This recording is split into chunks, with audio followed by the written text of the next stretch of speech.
Welcome everyone to this business profits and cash flow analysis tool.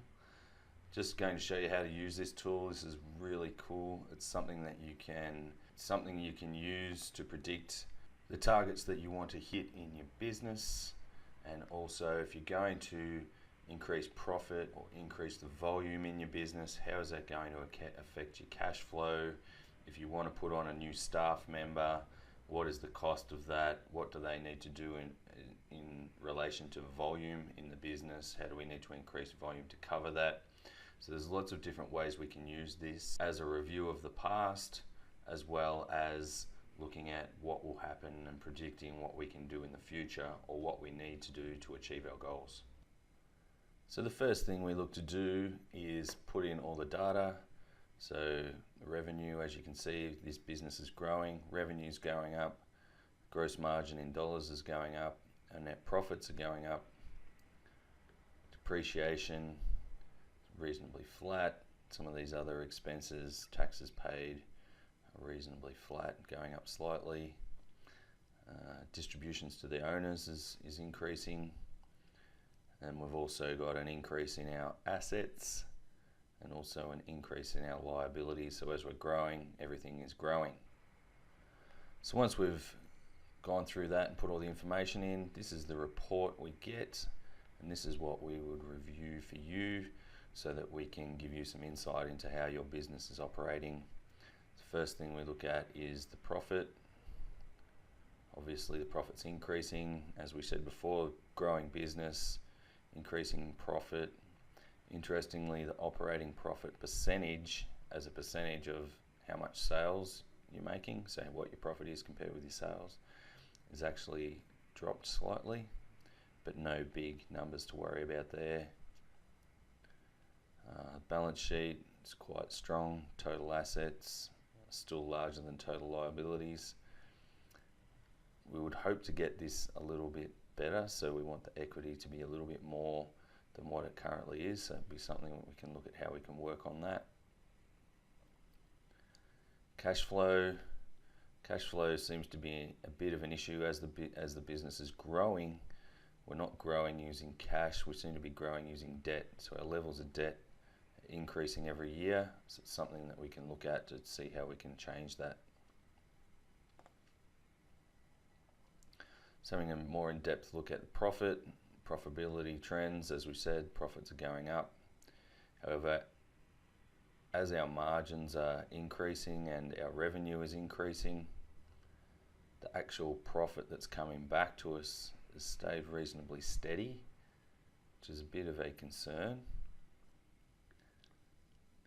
This is one of the reasons. So as our revenue is growing, so are our expenses. Revenue is slightly more than cost of goods sold. However, when we look at overheads, our overhead costs, so what it's costing us, has gone up more than what our revenue growth has gone up.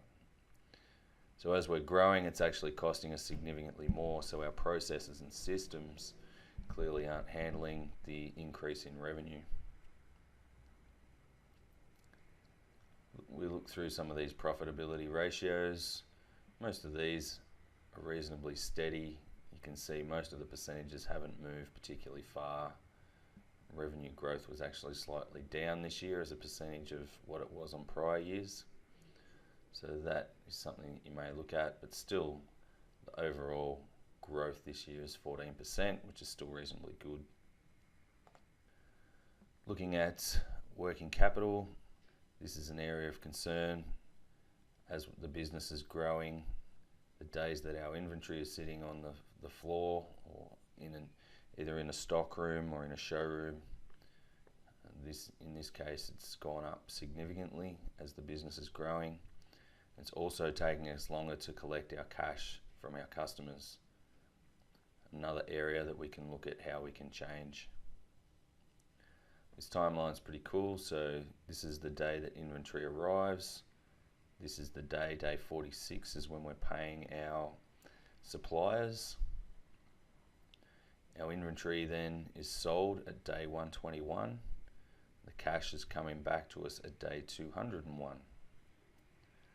This working capital days Basically, this is showing us that from the time our inventory arrives to the time we're banking our cash, on average we're paying here at day 46 and getting cash at day 201. So there's 154 days that we're actually having to fund buying to selling from a cash perspective. Very powerful to know those sorts of things. That's a long time. That's why our levels of liability, our levels of debt are going up, and our profits are coming down on this one. So this one here, working capital, as you can see, for every $100 of revenue, $36 is invested into working capital. This number is also increasing, so our costs are going up. Even though our revenue is going up, our costs are going up at a greater rate. Our working capital costs as a percentage are going up quicker than our gross margin. So as we're growing, we're not being as efficient as we were when we were at a smaller size. These numbers here, most of these ratios are reasonably flat. Some of these are things that we would want to look at. It's working capital days, as we just spoke about, how that looks in terms of actual money, movement of cash. Chapter 3 is our other capital. Everything's reasonably flat in here for this business.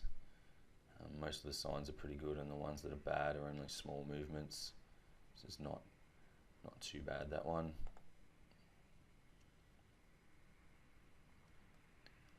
Chapter 4, our equity funding.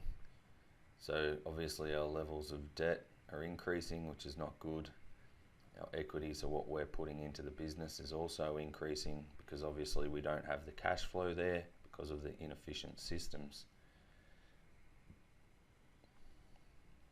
And basically we have to have $193,000 of borrowings to fund the cash flow shortfall.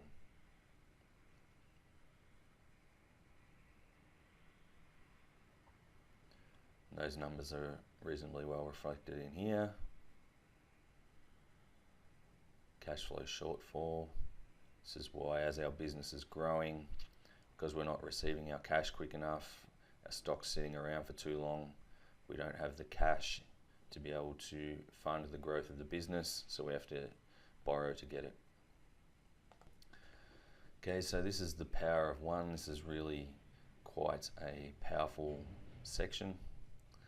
Basically, we look at what happens if we had a 1% increase in price, if we increased our volume further, if we reduced our cost of goods sold by 1%, what is our overhead reduction if we reduce that by 1%, reduction in accounts receivable days, a reduction in inventory days, and an increase in accounts payable. So pay our accounts slower, get our money in quicker, reduce the amount of time that our stock's sitting on the floor. This can show us the quickest and most powerful way to move this business forward.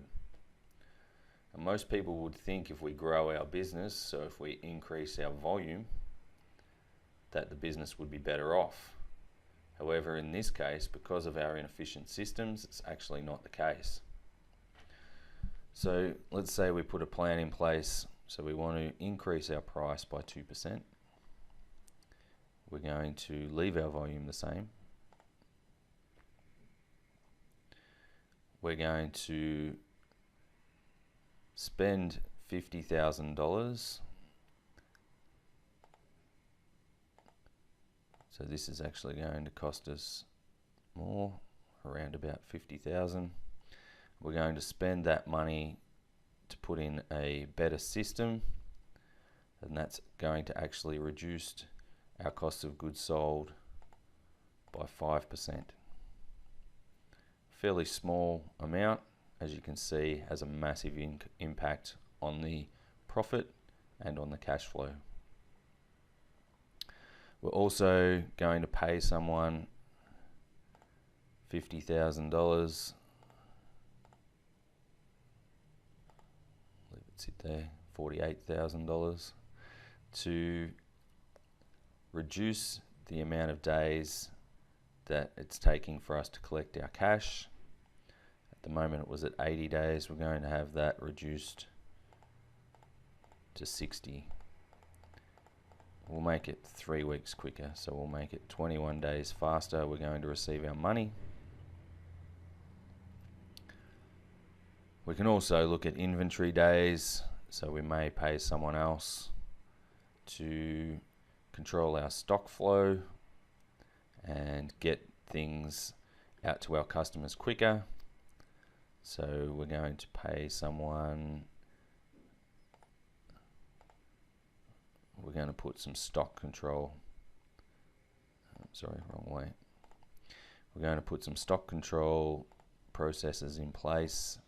We're going to spend $30,000 on that, and that's going to reduce our inventory days by 2 weeks. 14 days, and we're going to pay our suppliers at the same time as we currently do. Now, as you can see, what that has done, this plan that we've come up with, those few things that we're going to target, has increased the profit of the business. It's cost us to increase it, but what it has actually done has ensured that our cash flow is significantly better. So we're going to have an extra $800,000 in the bank, even though it's costing us more to do it.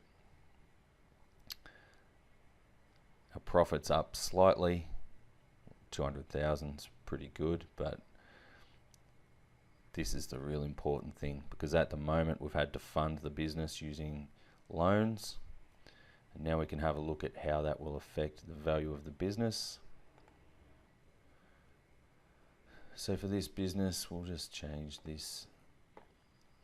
So in here we can change the value of the business. So we want $2 million for the business. The current business value before we made our changes was $207,000. So there was a gap, $1,792,000.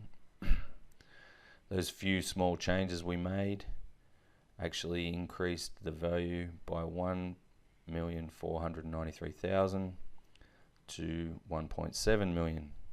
As you can see, our gaps closed significantly back to $299,000. So a targeted value, this is the power of making those few changes. So we can see how those changes can make a significant difference to our business. So there's lots of different scenarios we can run with this, but obviously very powerful tool, very good to see exactly what you want to do in your business, how that will affect your cash flow and your profit based on how your business has operated in the past, how making changes can make a significant difference to those profits.